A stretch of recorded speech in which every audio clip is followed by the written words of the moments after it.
Hi everyone, it's Rax. I've been absolutely blasting Diablo 4 Season 5. I have a 100 Sorcerer, I have a 100 Druid, and I have a 100 Rogue. We're going to get Barb and Necro done tomorrow. But the class that most people seem to be playing is Sorcerer, and I get questions about them all the time. Sorry, I'm losing my voice. I've been streaming nonstop for 2 straight days. So I want to talk to you about a lot of the very popular sorcerer builds. A lot of people are asking me, Rax, what should I do? Should I change this? What should I do here? I'm going to answer all of it right now. So, if you log into the season, you're going to start right now, you're going to start on the weekend. The very best build to play when you have nothing is Firewall.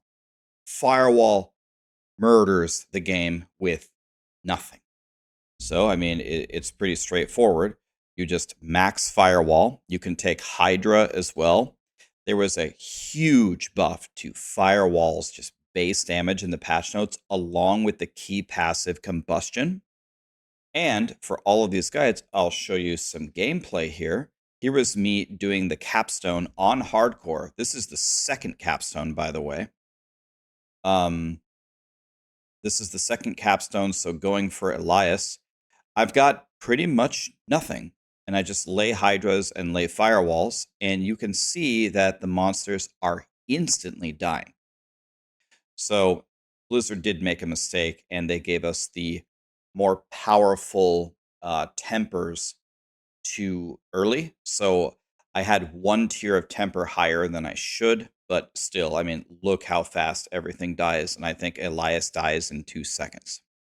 So I would absolutely start as Firewall, and I would do the season quest. Because when you do the season quest, it seems to give you, it doesn't seem to be consistent, but it does seem to give, between that and the reputation, it does seem to give you some Chain Lightning pieces. There are 3 pieces that you're looking for. When I did it, I got 2 of them. That seems to be the most common result.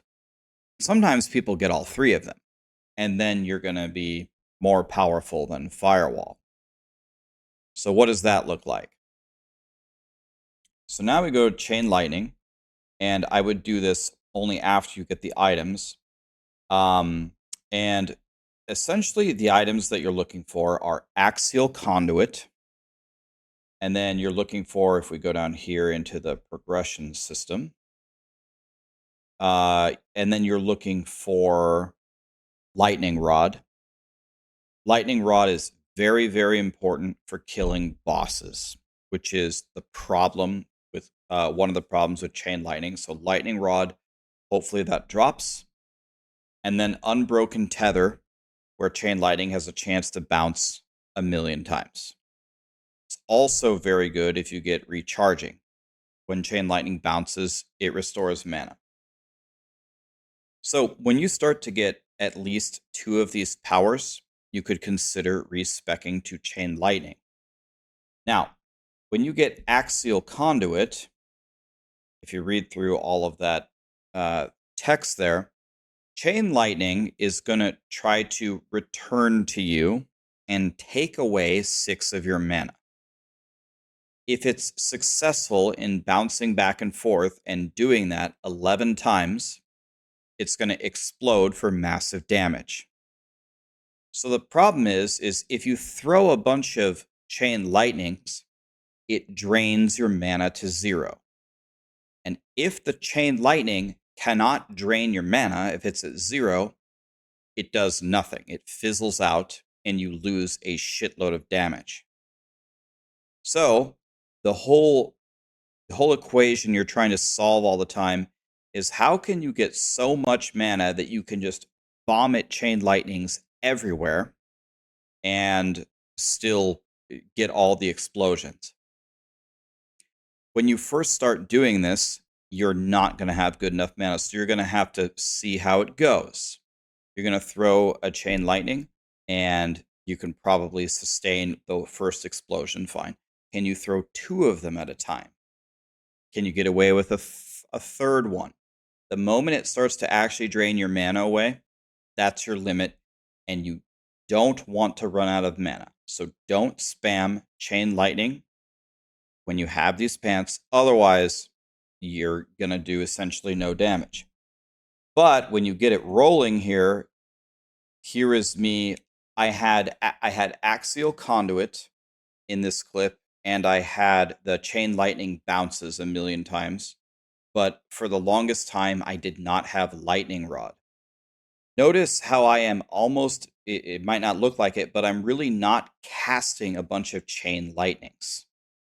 I am walking forward and throwing a Chain Lightning here and there. If you spam it, you're going to do no damage. Notice how my mana, for the most part, doesn't go to 0. That's why I'm getting all of these explosions. The AoE farming potential of this build, when you solve it for mana, is unbelievable. And while the lightning is orbiting around you, you can give monsters a hug and do additional damage. So I didn't have all the pieces for this, and I did find a lot of the pieces for Fireball, so I respect pretty far into my leveling journey, and a lot of people assumed that that's because I didn't like Chain Lightning. I'm not going to go back to Chain Lightning, or I don't think Chain Lightning has a future. None of these things are true. I love this build. I'm going to go back to it, especially when you have really, really good gear to solve for your mana. If you could get to a point like North War's Planner here, by the way, shout outs to North War for all the sorcerer guides on Maxroll. Once you can solve all of your mana, this build is going to be absolutely deadly. And I can't wait to solve it and see it at full power. So, but just look at how easily you can just run around and delete everything. The bosses are going to be rough. I actually found it was much better for me on the bosses when I got Lightning Rod to actually take off the Axial Conduit when I fought the boss and just spam Chain Lightning. I actually had faster kills doing that than any other strategy for some weird reason. But this is something you should absolutely build into when you get a couple of pieces. You don't have to play with Axial Conduit, by the way. If you get Unbroken Tether and you get Lightning Rod and you get Recharging, the bounce a bunch, regain your mana, and the extra damage, you can play with that too, and it will work.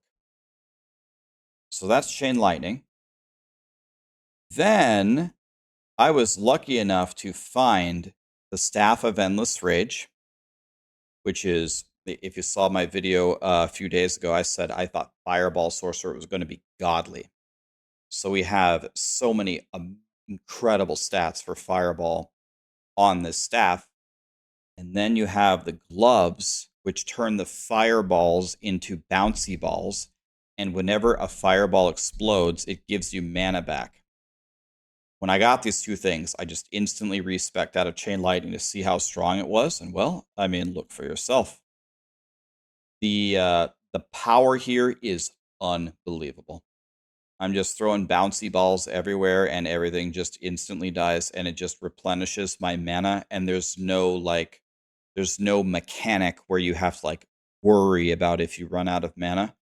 And this is with the lowest possible roll on the mana back on the gloves. I believe it's the lowest possible roll. It's still keeping my mana at full. And remember that the mana return is on Fireball Bounce, which means it doesn't matter if you're fighting trash or bosses or whatever, you should get the mana back no problem.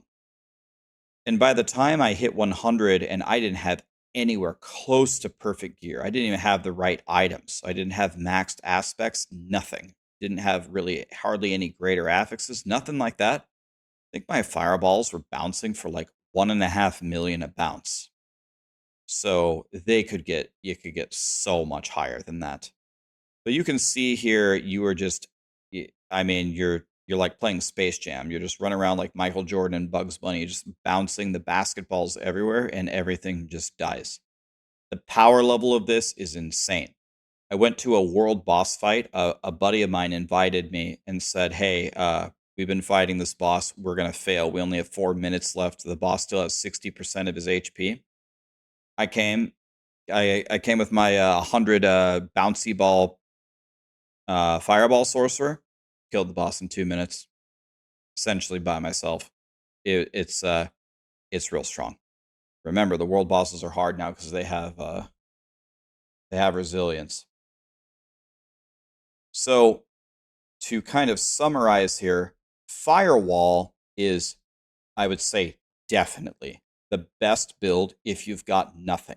It's so strong. It's fantastic. Start Firewall, do the seasonal quest, start racking up the stuff for Chain Lightning. When you feeling powerful and you feel like you've got everything, you can do a respec if you want, or if you want to play Firewall the whole way to 100, go for it.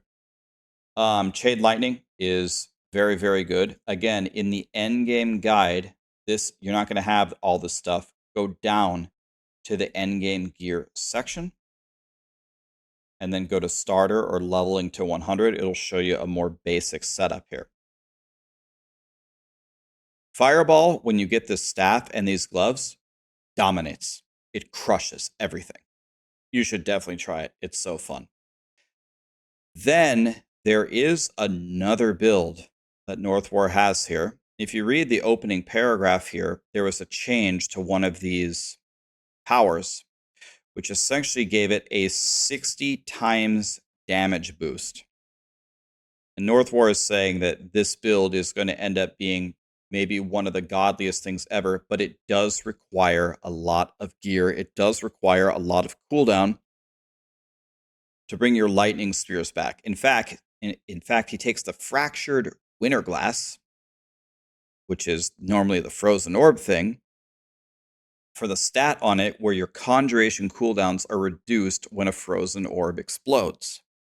So he takes the frozen orb thing to reset his lightning spear.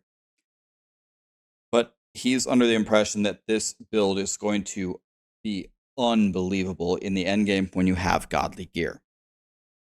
So you start with Firewall, you move to Chain Lightning or Fireball, whichever one you want. They're both probably fantastic. If you're like not the greatest player ever or don't want to deal with a ton of mechanics, do Fireball. There's no mechanics. Throw your bouncy balls, they die. Chain Lightning, got to pay attention, can't run out of mana, got to manage a bunch of stuff, but the output is incredible. And then maybe in the end game, we're going to be aspiring toward going to the Lightning Spear guide, and I will make it very soon, and I'll show you how powerful it is. I just haven't had time because we're trying to get all the classes to 100. But starting on Friday, I'm going to be blasting the Sorcerer in the end game. We're going to be fully testing all of these builds, and I be honest, I'm having a ton of fun here. The whole progression here is really great. So I'm glad Blizzard has done well with this season. It's making it a lot of fun to play. Anyway, this was just a quick little conversation on all the little builds about sorcerers. Hopefully this kind of answered your questions. What should you start with? When should you transition? And I'll see you guys in game. Thank you.